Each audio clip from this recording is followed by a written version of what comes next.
Hey everyone, welcome back to my n8n automation series. In the last video, we learned about triggers. That is how workflow starts automatically. But what happens after a trigger fires? That's what we are going to explore today. That is actions. By the end of this video, you will understand what actions are, the types of actions available, and how to create one using a live demo. So let's jump right into it. First of all, we will see what are actions. So what exactly are actions? Actions are simply the tasks that happen after a trigger occurs. They define what should happen next. For example, sending an email, updating a database, or posting a message to Slack. Every action in n8n is handled through a node. You will find nodes like email, Google Sheet, Slack, or even HTTP request. Each of these performs a specific type of task. For instance, imagine your trigger is a new form submission. It can be to send a confirmation email to that user. So in short, trigger is equal to when something happens and action is what to do next. Now we will understand what are the types of action. So basically there are mainly four types of actions. First is communication action, second data actions, third integration actions, and fourth utility action. Let's understand them. First of all, what is communication action? So this includes sending emails, messages, or notification. For example, you can automatically send a thank you email whenever someone likes a form. Second, data actions. This involves working with data, like adding, updating, or deleting records in a database or Google Sheet.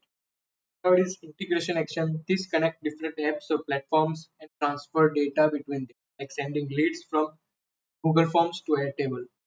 Fourth is utility action. These perform helpful operations like adding delays, merging data, or perform calculations in your workflow. All these types help make your workflow smarter and more powerful. Combining lets you automate almost anything you can imagine. So basically, this was the theory portion of the action. So this can let you know the terminology of actions and its types and how it actually works. So now in the live demo, we're going to see how action actually works inside anything. So I have already created a workflow here. The trigger is a manual trigger that runs every minute. This is what we actually did in the last video, basically related to trigger. Basically, I will create a new Google Sheet using action here. You can see one gray sphere. So I will click and hold it, drag it. Now here I will search for Google Sheet, create a spreadsheet. Here I have already chosen my Google account. So if you have to know how to create one, I have explained it in the previous video regarding triggers, so you can watch it.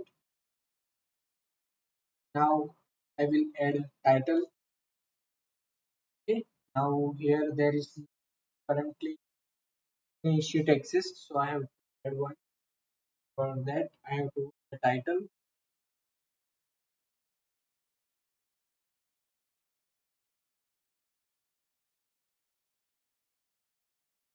Okay. Now I will execute the step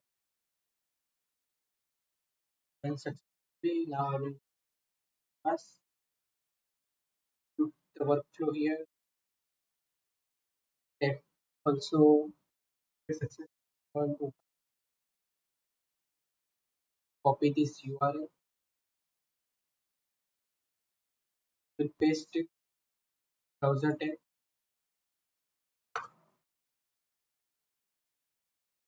You can see now a new spreadsheet has been created. Now you can edit here anything and you can share it. So basically, we see how to create one Google Sheet. That is our next step after the manual trigger. So with the help of action, you can give the next step after trigger. So basically, this was the video about action. Okay, thank you for today. Next video, we will discuss the data transformation. Till then, stay blessed. If you have any question or any doubt, feel free to ask in the comment section below. I will answer you as soon as I can. Thank you for watching. Bye and have a nice day.